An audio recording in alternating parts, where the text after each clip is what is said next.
Bonjour à tous et bienvenue sur Lion TV. Nous sommes toujours dans la série Dans quel temps nous sommes et voici la vidéo numéro 3. Et le thème abordé aujourd'hui sera Dieu est le même hier, aujourd'hui et éternellement.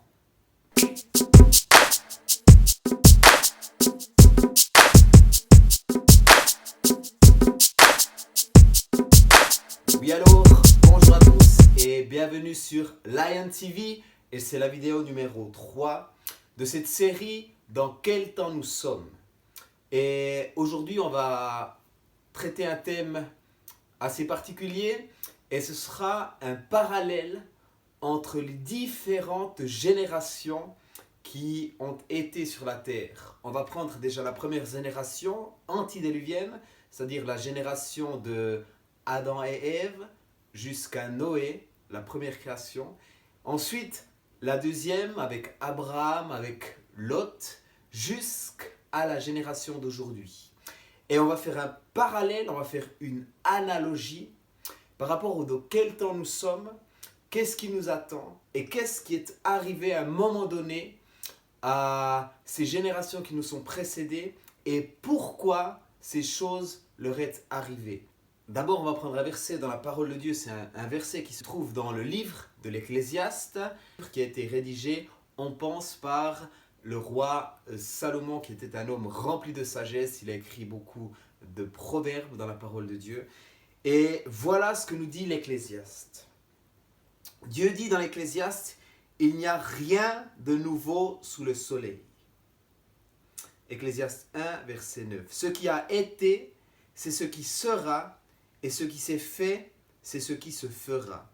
Il n'y a rien de nouveau sous le soleil. S'il est une chose dont on dise, vois, ceci c'est nouveau, cette chose existait déjà dans les siècles qui nous ont précédés. On ne se souvient pas de ce qui est ancien, et ce qui arrivera dans la suite ne laissera pas de souvenir chez ceux qui vivront plus tard. Et dans le livre, dans l'épître aux Hébreux, il est écrit que Jésus-Christ est le même hier, aujourd'hui et éternellement. Dieu ne change pas. Les fondements du trône de Dieu sont la droiture et la justice, et Dieu ne fait pas de favoritisme. La Bible dit que Dieu ne fait pas de favoritisme. Ça veut dire qu'il ne va pas favoriser une génération plus qu'une autre.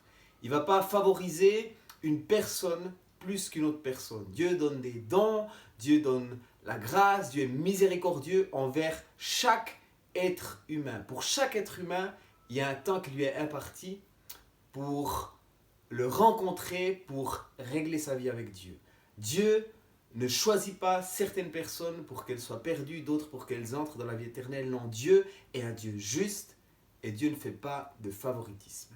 Et ça, c'est quelque chose qu'on doit garder à l'esprit tout au long de cette vidéo parce qu'on va aborder des sujets de générations qui nous ont précédés, des générations qui sont passées sous le jugement de Dieu, qui ont été jugées par Dieu, et il y a eu des raisons à cela, et on va faire un parallèle sur la génération d'aujourd'hui. Et ça nous éclairera un petit peu sur le péché, à quel point il est abondant aujourd'hui, et pourquoi Dieu est entré en jugement avec certains peuples et avec certaines générations qui nous ont précédés.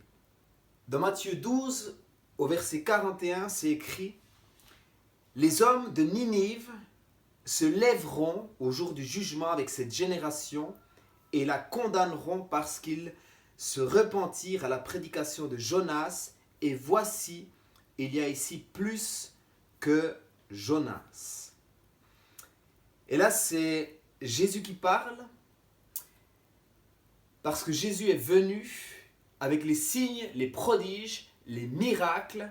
Il a accompli tout ce qu'il y avait dans l'Écriture, tout ce qui avait été dit de lui, dans les prophètes avant lui. Et il a accompli des choses qui étaient écrites, des choses qui révélaient, qui montraient que le royaume de Dieu était là, qui s'était approché de nous et qui s'était approché au travers de Jésus-Christ.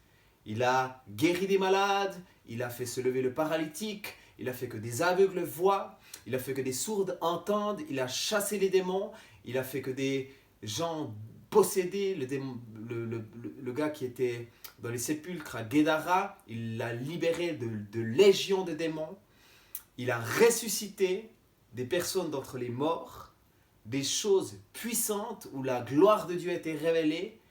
Et il ira à certaines villes dans lesquelles il a eu des miracles, dans lesquelles il y a eu des choses qui se sont passées à la prédication de sa parole, des sourds entendent. Dans ces villes, beaucoup sont restés incrédules et n'ont pas cru à ce qui avait été annoncé.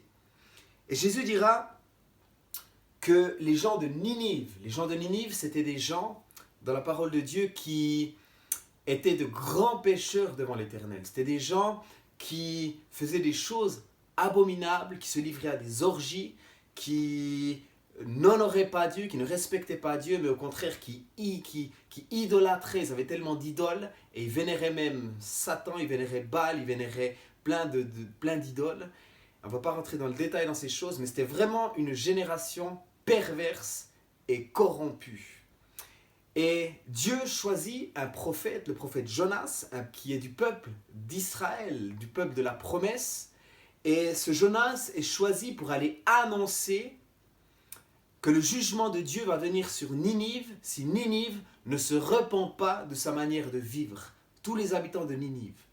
Et à cette époque-là, il y avait le peuple d'Israël qui marchait avec Dieu, et il y avait d'autres peuples sur la terre qui ne connaissaient pas Dieu, qui ne marchaient pas avec Dieu. Mais Dieu, comme il ne fait pas de favoritisme, il a voulu avertir ce peuple, cette nation, que si elle continuait dans cette voie-là, ce serait la perdition et que le jugement de Dieu allait tomber sur eux parce que la puanteur de leur péché remontait jusqu'aux narines de Dieu.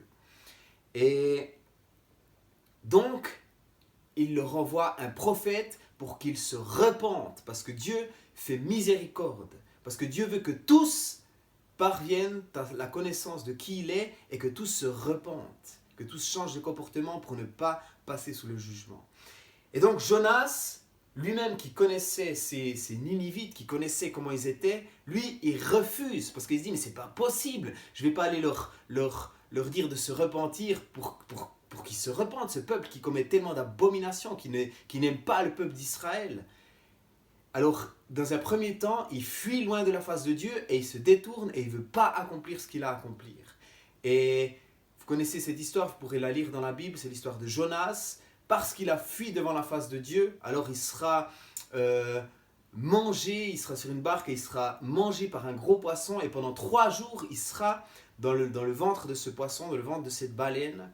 Et pendant ce temps, il se repent, il crie à Dieu dans ce ventre, il demande pardon pour ses fautes, pardon de ne pas avoir obéi à Dieu, pardon de ne pas aller avertir ce peuple.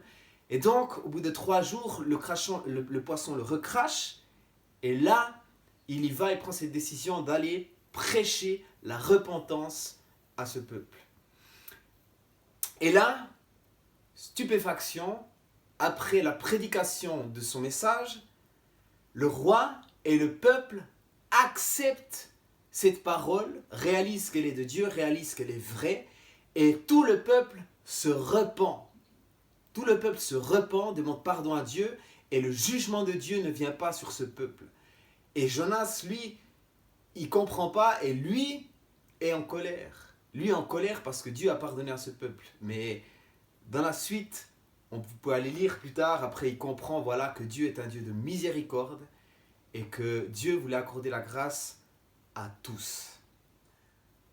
Alors voilà, je vous ai pris cet exemple pour comprendre la grâce de Dieu. Et dans ce verset, c'est Dieu qui dit que la génération de Ninive se lèvera au jour du jugement et qu'elle condamnera la génération dans laquelle Jésus-Christ est venu. Cette génération où ils ont vu les signes et les prodiges, la puissance de Dieu se révéler, Jésus-Christ faire des choses incroyables au milieu du peuple d'Israël, le peuple d'Israël qui connaissait la loi, qui connaissait les Écritures, et eux n'ont pas accepté la venue du Messie, la venue du Oint de Dieu. Ils l'ont rejeté.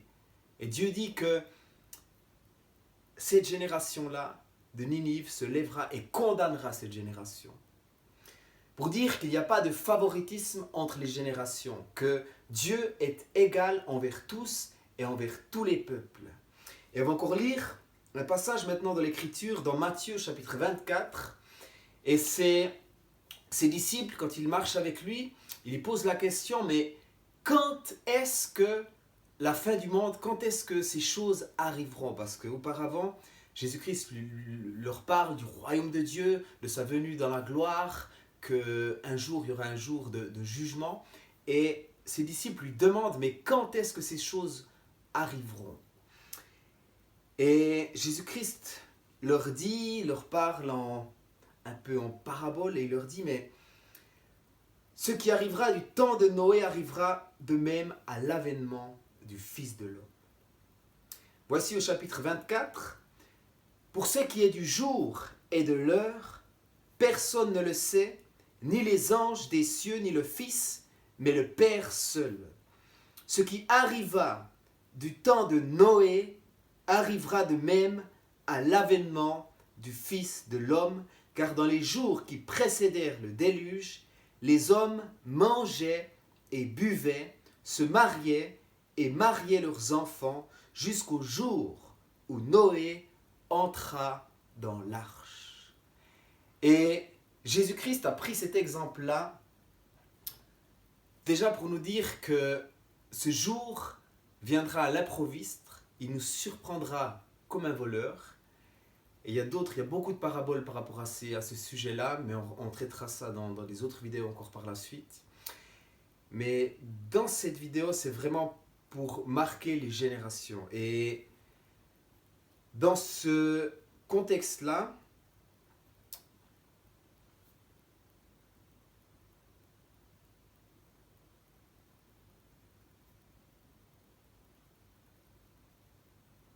Jésus nous parle de la génération de Noé, que ce qui arrivera à la génération de Noé, ce sera exactement la même chose à notre génération, ou plutôt à la génération de la fin des temps.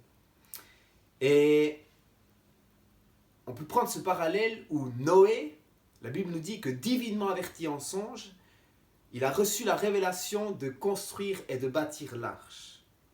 Et on a là quelqu'un qui marche avec Dieu, qui craint Dieu, qui obéit à Dieu et qui commence à construire une arche.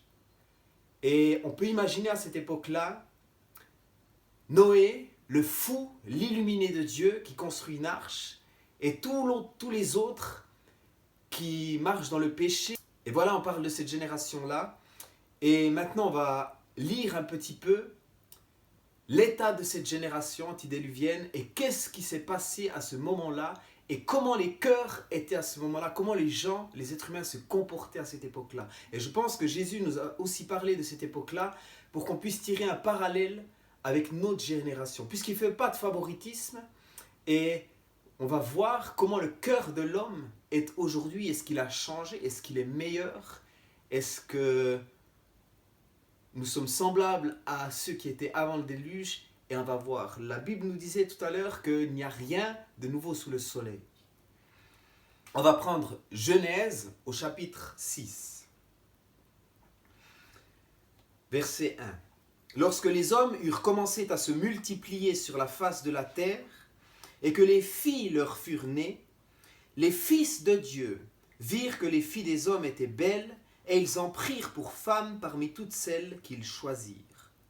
Alors l'Éternel dit, « Mon esprit ne restera pas à toujours dans l'homme, car l'homme n'est que chair, et ses jours seront de 120 ans. » Les géants étaient sur la terre en ces temps-là, après que les fils de Dieu furent venus vers les filles des hommes, et qu'elles leur eurent donné des enfants. Ce sont ces héros qui furent fameux dans l'Antiquité. L'Éternel vit que la méchanceté des hommes était grande sur la terre, et que toutes les pensées de leur cœur se portaient chaque jour uniquement vers le mal. L'Éternel se repentit d'avoir fait l'homme sur la terre, et il fut affligé en son cœur. L'Éternel dit, « J'exterminerai de la face de la terre l'homme que j'ai créé, depuis l'homme jusqu'au bétail, aux reptiles et aux oiseaux du ciel, car je me repens de les avoir faits. » Voilà l'état de cette génération antédiluvienne. Et on peut faire un parallèle avec notre époque où déjà on peut voir et on lit dans cette parole que constamment, tous les jours, leurs pensées se tournaient vers le mal. Et ce que je veux préciser encore, c'est qu'à l'époque, les êtres humains vivaient jusqu'à 600, 700, 800 ans. Et Noé, à cette époque-là, quand il a fait l'arche, il avait 600 ans. Et on voit que Dieu prend la décision par la suite de baisser les années de l'être humain. Pourquoi ? Parce que l'être humain a beau vivre plus longtemps, une fois qu'il est dans le péché, une fois qu'il est dans le mal, il se livrera toujours plus au mal. Ça va crescendo, jusqu'à ce que Dieu lui-même se repente d'avoir créé l'être humain sur la terre. Parce que tous se livrèrent au mal et toutes leurs pensées, tout le long du jour, se tournaient vers le mal. Alors Dieu a diminué l'âge des êtres humains et dans ce laps de temps, on peut ou choisir de faire le mal ou choisir de faire le bien avec l'aide de Dieu. Les êtres humains sont poussés à faire le mal. Et pourquoi est-ce qu'ils sont poussés à faire le mal ? On voit dans le début du verset, dans le début de ce passage, on voit qu'à l'époque, les fils de Dieu étaient sur la surface de la terre. Et dans ce contexte, les fils de Dieu, c'est les anges de Dieu. Mais pas les anges qui sont auprès de Dieu, mais les anges qui ont suivi Satan dans sa chute. 1/3 des étoiles du ciel, nous dit la Bible.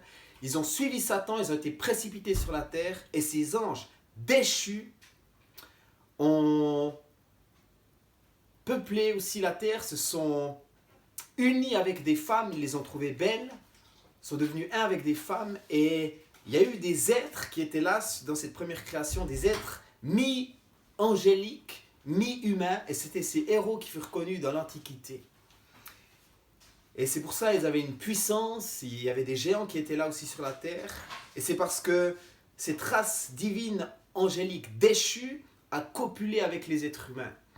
Mais il faut bien voir le contexte, c'est qu'ils sont déchus de la gloire de Dieu, c'est qu'ils ne sont plus dans la présence de Dieu, dans l'amour, mais au contraire, ils sont dans la chute, ils sont dans la rébellion contre Dieu, et ils sont maintenant dans le péché, dans tout ce qui est contre Dieu. Et ils font un avec les êtres humains, et c'est pour ça que l'être humain sera poussé à commettre de plus en plus de vices, d'adultère, d'abominations sur la terre, parce que ces esprits, ces démons-là, ces anges sont maintenant devenus des démons. Ces démons les poussent à accomplir des choses abominables, à faire des choses abominables.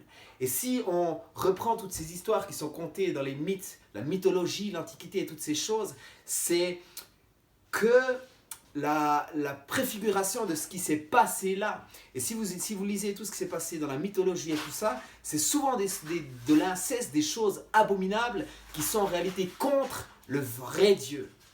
Contre le Dieu très haut, contre le seul Dieu qui donne les commandements à l'être humain et qui donne les règles de vie de l'être humain.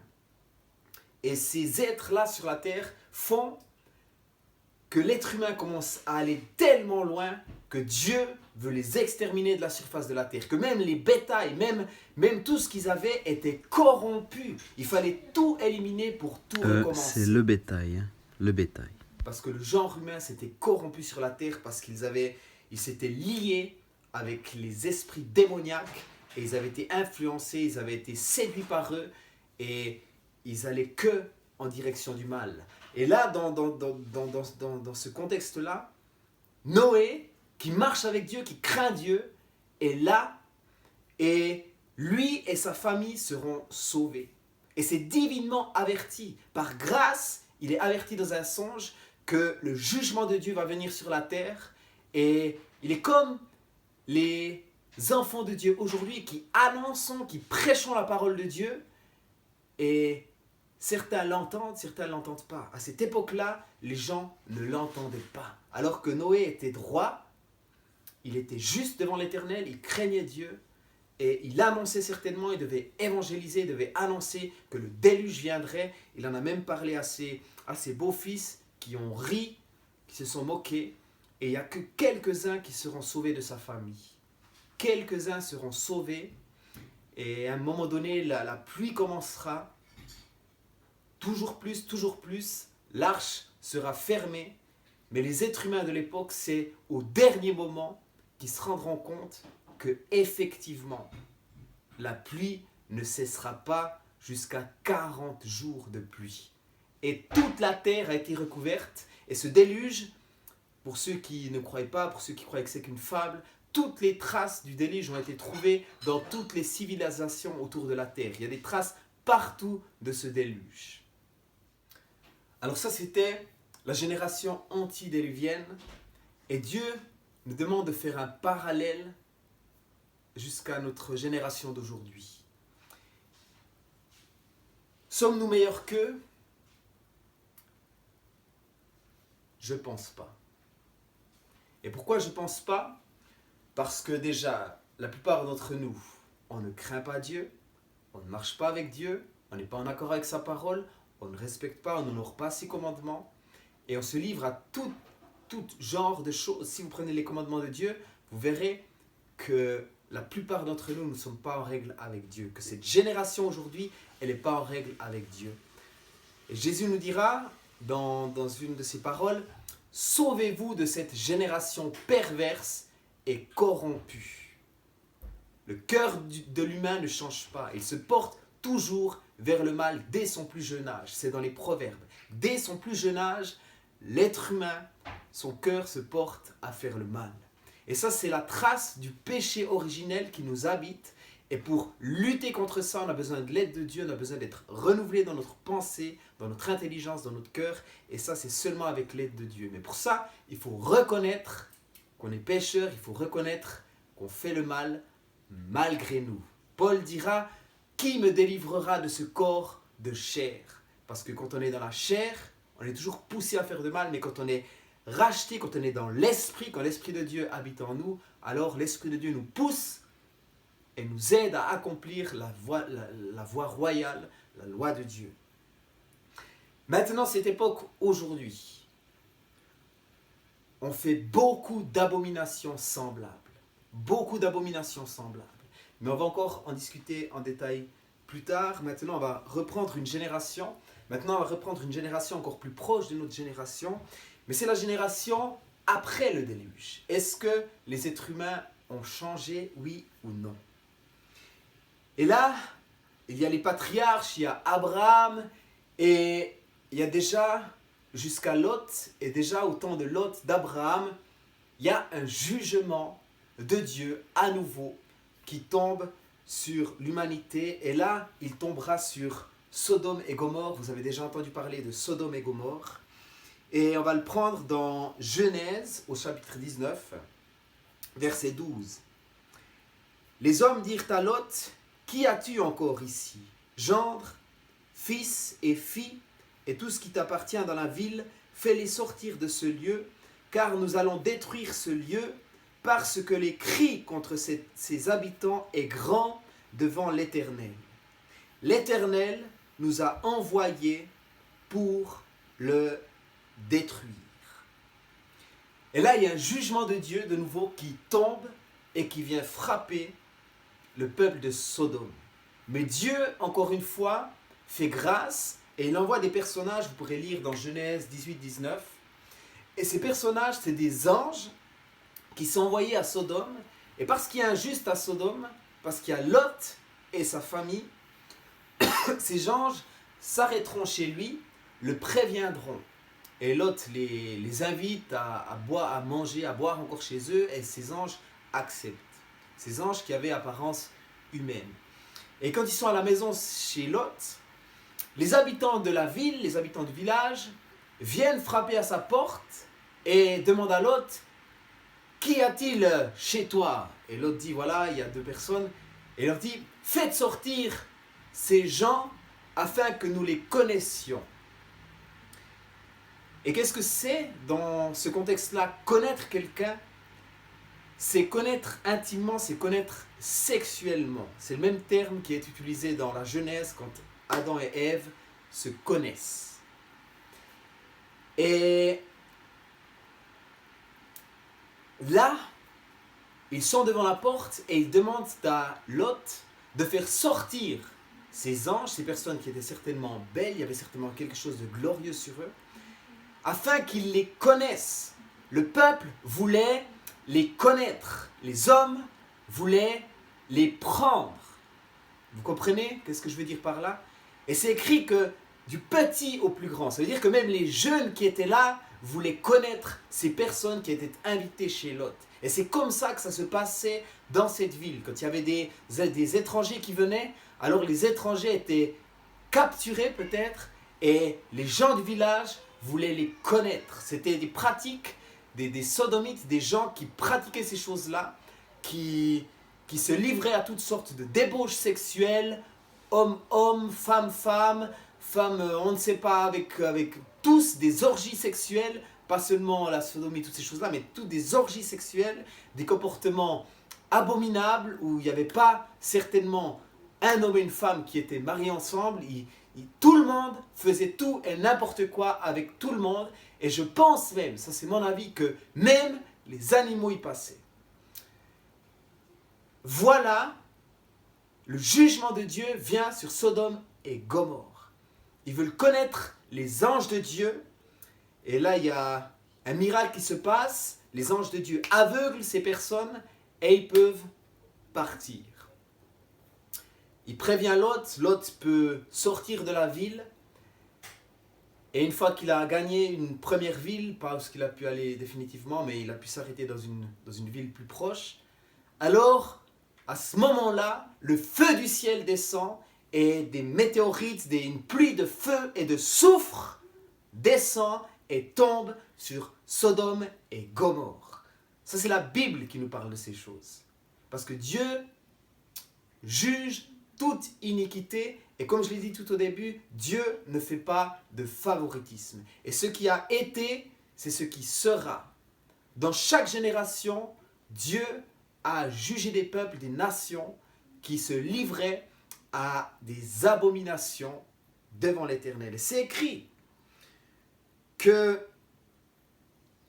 le cri contre ses habitants est grand devant l'Éternel. Ça veut dire qu'il y a des gens qui subissaient leurs pratiques et qui criaient à Dieu devant l'Éternel. Et ces cris sont venus jusqu'au trône de Dieu et il y avait tellement de cris que Dieu a dû agir parce que Dieu est un Dieu juste, Dieu est un Dieu de justice. Les fondements de son trône, c'est la droiture et la justice et il a dû faire justice. Et la justice a été le feu et le soufre et c'est une préfiguration aussi de l'étang de feu, de l'enfer, le soufre qui sera le jugement de Dieu éternel pour l'humanité pécheresse qui suivra Satan, les anges déçus dans leur déroute. Et ça, on peut le reprendre dans Jude au chapitre 1. On va lire à partir du verset 3. Bien-aimés, alors que je désirais vivement vous écrire au sujet de notre salut commun, je me suis senti obligé de vous envoyer cette lettre pour vous exhorter à combattre pour la foi qui a été transmise aux saints une fois pour toutes. Car il s'est glissé parmi vous certains hommes dont la condamnation est écrite depuis longtemps, des impies qui changent la grâce de notre Dieu en dérèglement et qui renient notre seul Maître et Seigneur, Jésus-Christ.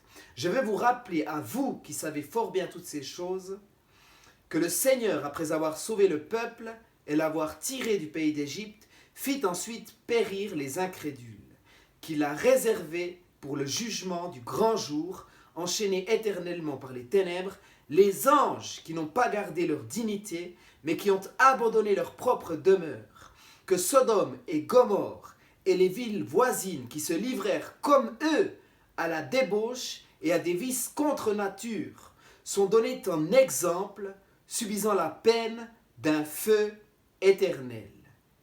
Malgré cela, ces hommes, aussi entraînés par leur rêverie, souillent pareillement leur chair, méprisent l'autorité et injurient les gloires.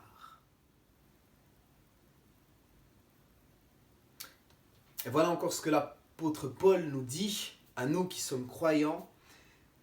Dans Philippiens 2 au chapitre 14, « Faites toutes choses sans murmure ni hésitation, afin que vous soyez irréprochables et purs, des enfants de Dieu irrépréhensibles, au milieu d'une génération perverse et corrompue, parmi lesquels vous brillez comme des flambeaux dans le monde, portant la parole de vie, et je pourrais me glorifier au jour de Christ de n'avoir pas couru en vain, ni travaillé en vain. »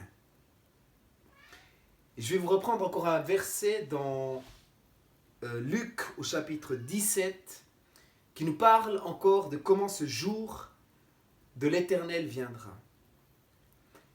Les hommes mangeaient et buvaient, se mariaient leurs enfants jusqu'au jour où Noé entra dans l'arche, le déluge vint et les fit tous périr. Ce qui arriva du temps de Lot arrivera pareillement. Les hommes mangeaient, buvaient, achetaient, vendaient, plantaient, bâtissaient. Mais le jour où Lot sortit de Sodome, une pluie de feu, de soufre, tomba du ciel et les fit tous périr. Alors voilà les parallèles que j'ai voulu faire avec ces différentes générations. Et à un moment donné, le poids du péché de l'humanité monte tellement au nez de Dieu, ça sent tellement mauvais que Dieu n'en peut plus. Que Dieu n'en peut plus de toutes les injustices, de tout le mal qu'il y a sur la terre, de tout ce qui se fait dans le secret aussi. Et toutes ces choses, toutes ces abominations, toutes ces pratiques occultes, toutes ces pratiques démoniaques, Dieu, à un moment donné, mettra un terme à tout ça. Et on peut voir les signes. Quels sont ces signes annonciateurs? On le voit à l'époque de Noé, on le voit à l'époque de Lot, quand les gens se livrent à des péchés sexuels abominables. Quand on est dans ces choses sexuelles, loin, quand on pratique des vices, quand on veut encore aujourd'hui diminuer l'âge de la maturité sexuelle à 13 ans pour les enfants, ça ce sont des choses. Pourquoi? Où est la nécessité de faire ces choses? Où est la nécessité de faire ces choses? Parce qu'il y a des gens derrière qui par la suite abuseront, profiteront de ces choses-là. C'est pour abaisser l'être humain encore plus bas, pour le souiller encore plus. Voilà la raison de ces choses. Quand on entend des gens qui sont au gouvernement, qui se livrent à la pédophilie et qui sont invités dans des émissions télévisées, qui sont encore des bons auteurs, qui font des livres et que tout le monde les adule, les loue, toutes ces choses sont des abominations. Toutes les pratiques de toutes ces stars qui font aussi leur coming out à un moment donné, bravo, bravo, c'est tout du calcul, c'est tout pour amener les gens plus loin dans les vices, la Bible en parle, qui sont des vices contre nature. Toutes ces orgies, mais tous l'adultère. Combien de personnes sont adultères? Combien de sites de rencontres, ces sites qui passent comme une publicité à la télévision, de sites de rencontres, de sites de tromperie. Toutes ces choses-là sont en abomination devant l'Éternel. Le plan de Dieu pour un être humain, c'est qu'il soit un avec son épouse. C'est ça le cadre que Dieu a fixé pour les êtres humains.